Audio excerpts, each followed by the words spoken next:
Ating bansa ngayon ay napakahirap.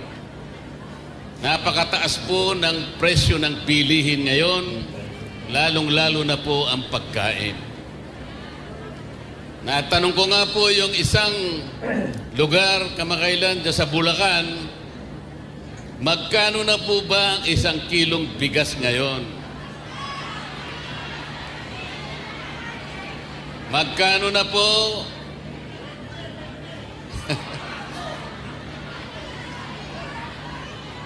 Natupad po ba yung pangako?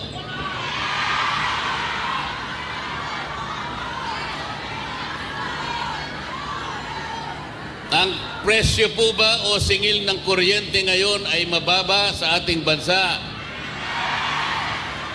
Ngunit ang pangako po ng batas kailangan po maidulot sa lahat ng Pilipino ang kuryente, serbisyo ng kuryente sa murang halaga. Yan po ang pangunahing layunin ng batas na ginawa 24 na taon na ang nakararaan. Hanggang ngayon, kabaligtaran po ang nangyari. Ang singil po ng kuryente sa ating bansa ngayon ay pinakamataas sa buong Asya. At ang nakakalungkot pa po habang kayo ay nandito, alam po namin kayong lahat ay nagsasakripisyo sa inyong pamilya. Isipin po ninyo, yung pananatili nyo sa ibang bansa, hindi nyo nakakapiling ang inyong mga anak at mga mahal sa buhay. Napakasakit po noon. Ngunit, nagsasakripisyo kayo sapagkat gusto ninyong guminhawa ang kanilang buhay. Ganon din sana ang naisin ng bawat isa sa atin. Sana po'y makabalik kayo sa ating bansa na ang kondisyon ay hindi na ganito. Sapagkat pananagutan po ng Estado na pangalagaan ang lahat ng mamamayan. Ngunit ang nangyari po ngayon, ang katiwalian at korupsyon sa ating bansa ngayon ay lubog na ang ating bansa. Baka hindi po ninyo alam, halos 30% ng pera ng kabangbayan ay napupunta sa bulsa ng iilan. Ano po ang epekto nito sa atin ngayon? Lalong lumubha po ang kalagayan, kahirapan sa ating bansa. Bumagsak ang kalidad ng edukasyon. Bumagsak din ang kalagayan ng ating public service, transportation, communication, pati po yung pangkalusugan, wala na rin. Paano po ngayon at paano natin naasahan na kayo'y isang araw ay babalik sa ating bansa sa ganitong kalagayan? Kailangan po ay pagtulungan natin. Ang una po nating dapat gawin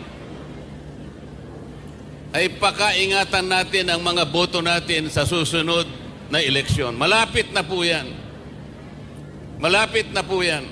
Nagsalita po yung mga kasama ko rito at umihiling sila ng inyong tulong na kaming lahat sana ay matulungan nyo na makarating sa Senado. Ito lamang po ang tanging paraan para sa ganon masolusyonan natin, marisolba natin ang napakalaking hamon at maraming problema ang kinakaharap ng ating bansa. Wala pong ibang paraan. Hindi po mariresolba ang problema ng bansa sa pamamagitan ng ayuda. Ito na lamang po ang pinangangalandakan nung isang team na tumawag sa amin na Team Suka. Yung ayuda po ay economically unsustainable. It is politically conflicted and it is emotionally disturbing. Bakit po? Hindi po ganito ang paraan para paluguin natin at ibangon natin ang ekonomiya ng ating bansa. Alam po ba ninyo kung pinagsama-sama natin ang lahat ng mga ayuda na binibigay sa ilan lamang nating mga kababayan, ito po ay aabot sa halos 200 bilyong piso. Pero hindi po nyo na itatanong ilan lamang ang nabibigyan. Hindi po lahat nabibigyan. Ang tansya po namin, 10% lamang ng mahihirap sa ating bansa ang nabibigyan. Sa mga katwid, yung 200 billion na ayuda ay nasasayang lang. Kailangan po yun ay gamitin para palaguin, para pausbungin ang ekonomiya ng bansa sapagkat dito magmumula ang maraming kalakal, ang paggawaan, ang negosyo at ito po ay mag-generate ng trabaho sa ating mga mamamayan. Dagdag na kita ang kailangan ng ating mamamayan. Yun po ang kailangan, hindi ayuda. Kaya ako lalapit po, sasabihin po ninyo ito, sa mga kababayan natin, sa mga kamag-anak ninyo sa ating bansa, kapag sila ay may daladalang ayuda, tanggapin po ninyo, ngunit huwag kayong magpasalamat sapagkat ang ibibigay nilang ayuda sa mga kamag-anak nyo sa Maynila, yun po ay pera din ng bayan. Galing po sa ating buwis ang ibibigay sa kanila. Huwag po kayong magpasalamat, sabihin po ninyo sa mga kamag-anak ninyo, ito po ay pera ng bayan na pinadaan lamang sa kanilang kamay para siguro ipaisip nila o ipagkunwari na akala mo galing sa kanilang bulsa. Hindi po. Sabihin po ninyo sa ating mga kababayan sa ating bansa, huwag po kayong masisilaw sa kislap ng konting salapi. Huwag ninyong ipagpapalit ang kinabukasan ng ating bansa. Huwag ninyong ipagpapalit ang dangal ng Pilipino. Yung 10,000 ibibigay nila, halimbawa, ang katapat po noon sa loob ng 6 na taon, 5 piso isang araw. 5 piso isang araw. Hindi po yan ang paraan para mabuhay ang ating mga mamamayan. Kawawa po sila, lalong-lalo na po kayong lahat na nandito. Tinutulungan po natin sila, ngunit hanggang kailan po ang pagtulong? Sa inyo't gusto ninyong umuwi rin at makapiling ninyo ang inyong mga mahal sa buhay. Dapat ang ating bansa maihanda natin, maitalaga natin sa mga kondisyon na kapag darating ang panahon na kayo'y uuwi, ang ating bansa naman ang gaganti sa magandang sakripisyong ginawa ninyo sa panahon ng inyong pananatili sa ibang bansa. Yun po ang dapat mangyari. Dapat makapiling ninyo ang inyong mga mahal sa buhay sa lalong madaling panahon.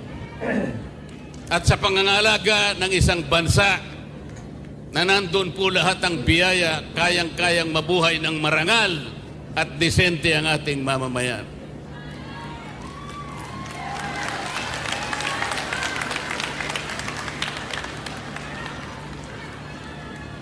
Ako po, nagsakripisyo din.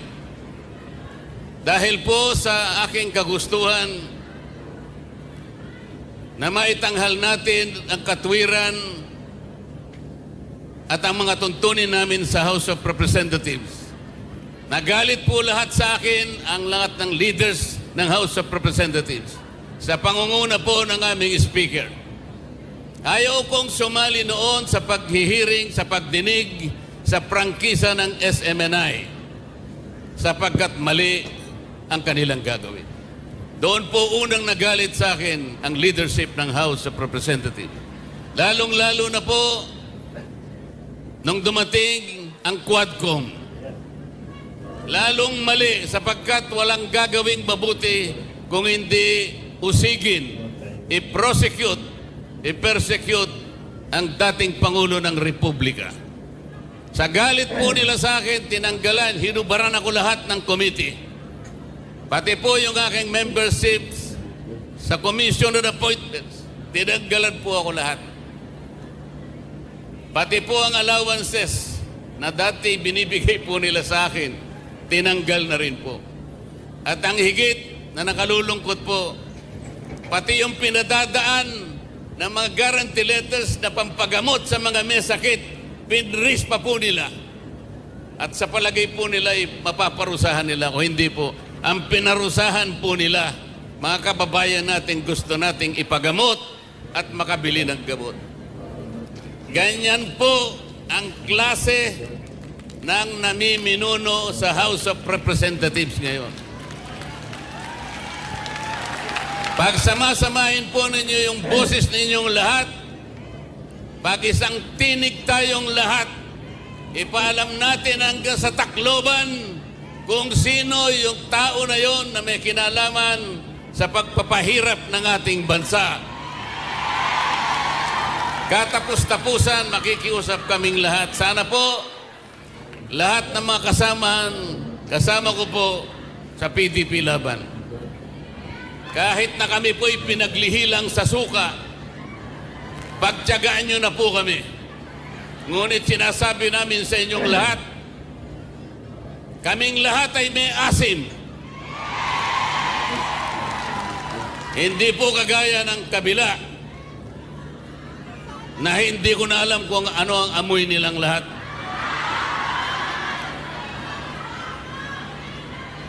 Salamat po sa dating Pangulong Rodrigo Duterte sa pagkakataong ibinigay niya sa atin para magkita-kita tayo sa araw na ito. Isang makasaysayang araw po ito. Natatanawin kong malaking utang na loob sa aking buhay. Itatala ko rin po ito na personal kong experience at hindi kakalimutan habang ako'y nabubuhay. Sana po kaming lahat ay makabalik sa lugar na ito para pagsaluhan natin ang ating pinagsamahan sa araw na ito. Lalong-lalo na po kung kaming lahat ay babalik dito bilang ganap na senador ng ating Republika. Maraming salamat po sa inyong lahat. Aming salamat.